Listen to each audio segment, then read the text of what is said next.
Well, as we near the end of Black History Month, we head to Woodland, where the story of some of our area's first Black families has many chapters, from slavery to freedom to the stage. Here's your reporter covering Yolo County, Ashley Sharp. It's far too easy for history to hide right in plain sight. But for UC Davis researchers, spotlighting what's believed to be the first Black community in Woodland, it all started with simply peeling back the curtain.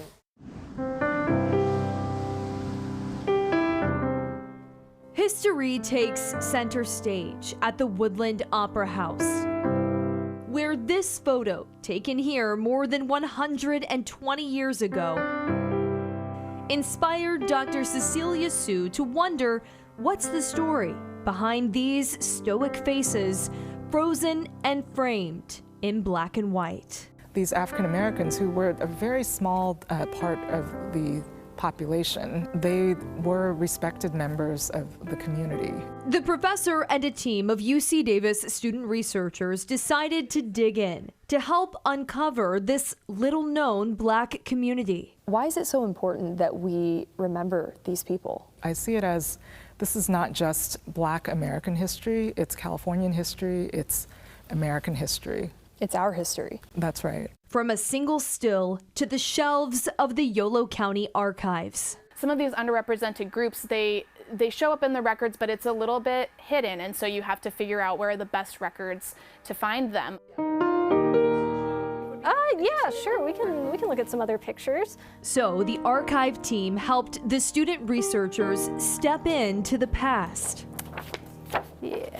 Through maps and newspaper clippings. April 5th, 1894, and this is the debut of the Yolo Singing Club at the Woodland Opera House. History flows from every page. It's not necessarily something that just lives in the past.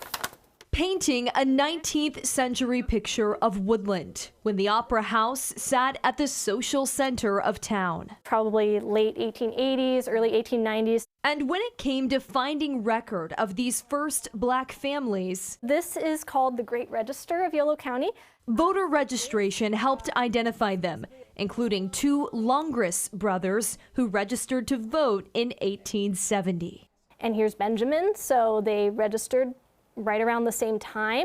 It tells us where they're from. They're both from Missouri. Why Missouri? The shared history of the Longrises, the Robinsons, and the Johnsons is traced back to one woman, their mother.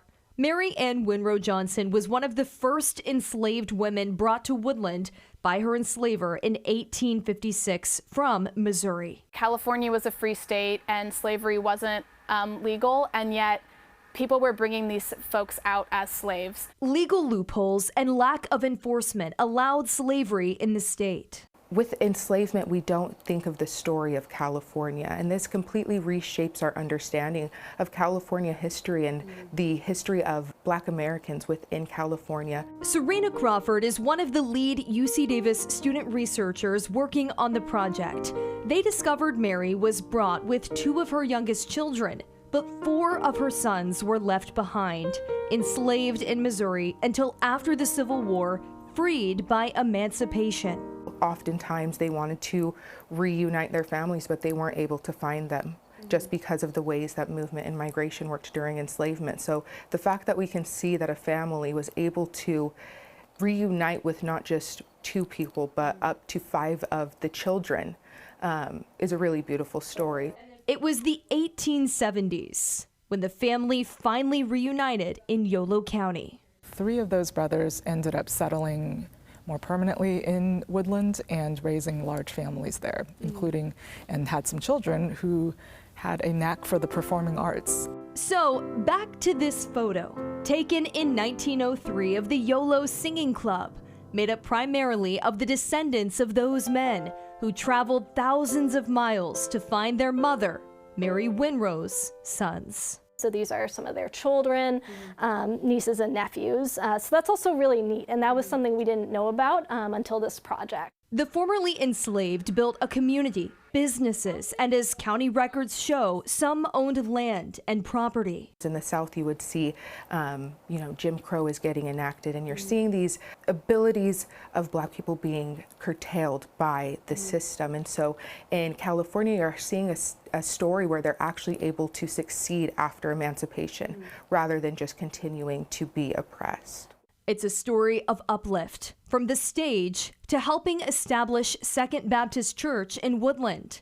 Their descendants are still around today. They're wanting to show that it is not a history of Black degradation, it is a history of Black success. It's a lesson these researchers took straight from the archives And then next page. to teach inside Yolo County classrooms. They're actively helping shape the history of Woodland, and I think it's important for students to see that.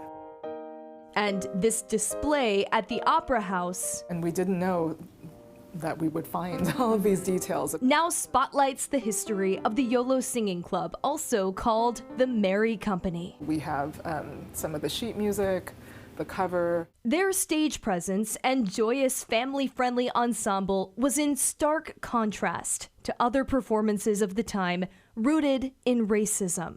It's not the most pleasant photograph to look at, but this is an important part of the history as well. White actors performing at the Woodland Opera House in blackface minstrel shows. Performing kind of caricatures of African American life. And when you look at this photo of the Yolo singing group, they clearly wanted to represent themselves very differently. A minstrel poster still hangs off stage right in the wings of the historic Opera House. This is not an easy history, and it's not a history that should be oversimplified or watered down. This is a history that involves enslavement, forced migration, family separation. But at the same time, it's also a story of resilience. And it's a story of family reunification. It's a story of people who struggled and then yet found joy in performing on this very stage where we're at. The history of some of Woodland's Black pioneers takes these storied halls once again for a final curtain call.